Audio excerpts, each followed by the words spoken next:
this guide, I'm going to show you how to check iPhone age.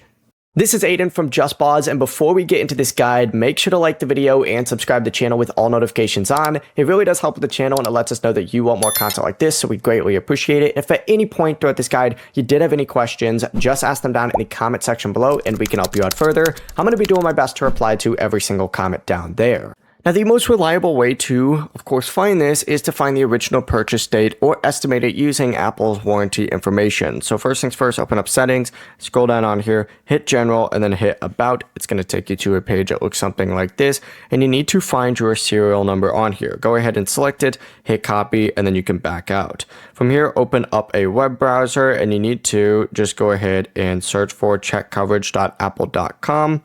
And of course, from here, you need to just find your serial number and go ahead and paste it in there just like so. Sometimes, and I've never seen this before, but it looks like I have to type in a CAPTCHA, but I think it's because I made a few videos on this, but you just got to hit submit just like so. It's going to show you some of the information and you're going to see your coverage on here as well. Now, Apple's coverage information is based on the purchase date information it has from your device, so the warranty dates can help determine roughly when your iPhone was originally purchased. You can also go to settings, general, Apple Care, and warranty to see your current coverage information on your phone. But for the exact age, your original purchase receipt is by far the best source because it's going to show you your actual purchase date. Just keep in mind that the year of the iPhone model was released is not necessarily the same year that your specific phone was purchased. So always check the purchase or warranty date, compare it with today's date, and that'll give you the most accurate age of your iPhone. Before you do leave, make sure to like the video and subscribe to the channel with all notifications on. It really does help with the channel and it lets us know that you want more content like this. We'd greatly appreciate it. And if at any point throughout this guide you did have any questions,